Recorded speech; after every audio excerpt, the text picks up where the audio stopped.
When people speak about Porsche, they often begin with numbers: horsepower, lap times, acceleration figures, Nürburgring records. But Porsche's true power has never lived in specifications alone. It lives in a rare fusion of engineering discipline and emotional restraint, a philosophy where performance is not spectacle, but inevitability. Porsche did not become one of the most powerful brands in the automotive world by chasing excess or novelty. It did so by treating engineering as identity consistency, as virtue and evolution, as a form of respect for both machine and driver.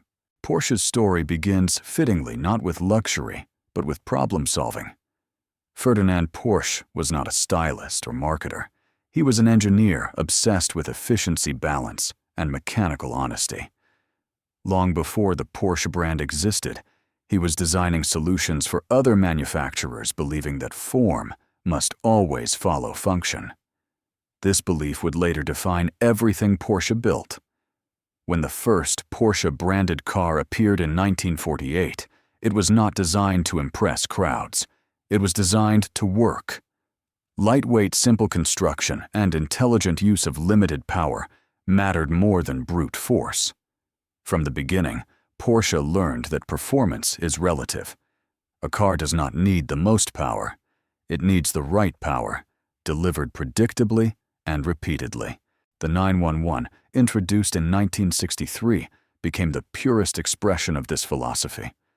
On paper, it should not have worked. A rear-engine layout defied conventional wisdom, introducing handling challenges that scared even experienced drivers. Yet Porsche did not abandon the design. It refined it. Year after year, decade after decade, Porsche engineers treated the 911 not as a product to be replaced, but as a question to be answered more precisely.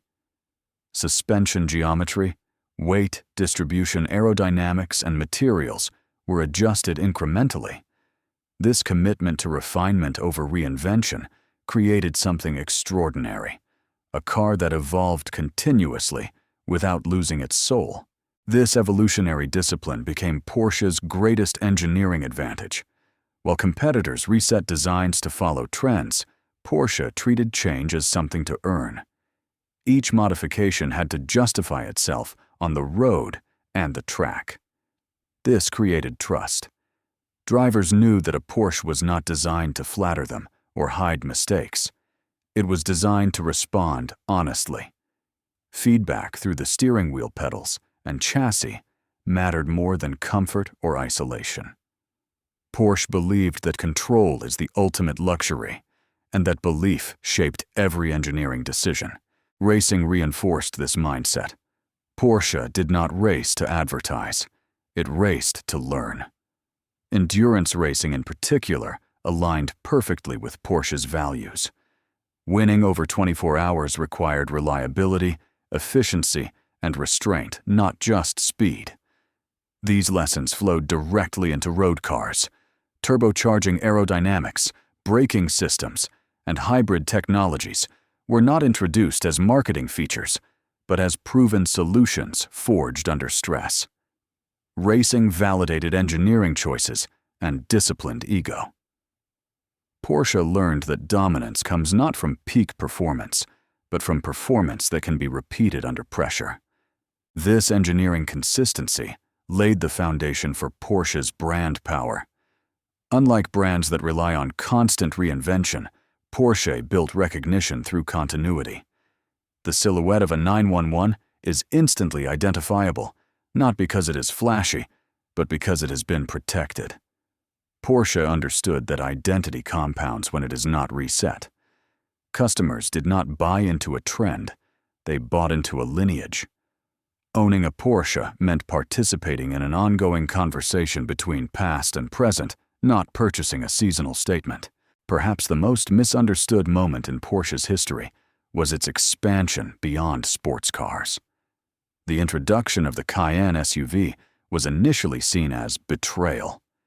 Purists accused Porsche of abandoning its roots. Internally, however, The decision reflected the same engineering logic that had always guided the company. Porsche understood that financial stability was required to protect its core. The Cayenne was engineered to perform like a Porsche, not merely to sell like an SUV. Its success funded continued innovation in sports cars, motorsport, and technology. Expansion was not dilution. It was reinforcement through survival. This balance between pragmatism and purity is central to Porsche's brand strength. Porsche does not apologize for success. It explains it through engineering logic. Even as the product range expanded, the brand narrative remained intact. Precision control, durability, and driver engagement were non-negotiable. Customers accepted change because the underlying values did not change. Porsche proved that a brand can grow without becoming vague if it knows exactly what it stands for. Today, Porsche faces pressures that test this philosophy more than ever. Electrification sustainability demands digital interfaces and shifting definitions of performance challenge traditional notions of what a driver's car should be. Yet Porsche's history suggests a pattern. It does not resist inevitability. It absorbs it slowly, deliberately, and on its own terms. Technologies are introduced when they can enhance control rather than replace involvement. The goal remains the same: to make the driver feel more capable, not less relevant. And it is exactly here that the deeper question of Porsche's engineering excellence and brand power begins to emerge. Because once a brand is built on mechanical truth and disciplined evolution, the challenge is no longer how to perform better than others, but how to carry that truth into a future where software, electricity, and automation threaten to redefine what performance even means. And that unresolved tension is the unfinished thought we must now carry forward into the next part, where Porsche's legacy will be tested against electrification, digital abstraction, and the task of preserving driver connection in a world that increasingly removes the human from the machine. And when this unresolved tension is carried into the electric and software-defined future, Porsche's philosophy reveals its deepest test, because everything that once made driving visceral is being abstracted into code sensors and silence. Electric motors deliver instant torque without effort. Software smooths errors before the driver feels them. Autonomous features promise safety by removing judgment. For many brands, this transition is liberating. For Porsche, it is existential. The brand was built on feedback, on friction, on the idea that mastery is earned through attention and restraint. The challenge is not whether Porsche can build electric cars, but whether it can make them feel earned. Porsche's answer has been characteristically disciplined. The Taycan was not introduced as a technological flex or a concession to regulation. It was introduced as a performance problem to be solved properly. Battery placement, cooling architecture, repeatable performance under load, and consistent braking. Feel mattered more than headline range numbers. Porsche refused to chase extremes that would compromise balance. The Taycan's engineering prioritized lap after lap consistency rather than one-off acceleration statistics. This choice echoes Porsche's endurance racing DNA. Performance must be repeatable, not theatrical. In doing so, Porsche signaled that electrification would be absorbed into its logic, not allowed to overwrite it. Equally important is what Porsche chose not to do. Interfaces were restrained. Artificial engine noises were avoided or minimized. Driver modes were tuned to preserve clarity rather than overwhelm sensation. Porsche understands that when everything becomes possible, selection becomes responsibility. Giving the driver fewer, better-defined choices preserves intention. This restraint differentiates Porsche from brands that equate innovation with maximalism. For Porsche, the absence of excess is itself a form of luxury. Software presents a subtler challenge. As cars become updatable platforms, identity risks fragmentation. A Porsche cannot feel radically different after a download without undermining trust. Porsche therefore treats software like hardware changes are incremental, tested, and justified through driving feel rather than novelty. The goal is not to impress users with features, but to preserve a consistent relationship between input and response. This conservatism frustrates some observers, but it protects coherence. Porsche would rather be criticized for caution than praised for abandoning its own grammar. Electrification also forces Porsche to redefine sound, one of its most emotional assets. The iconic flat six roar cannot be replicated honestly.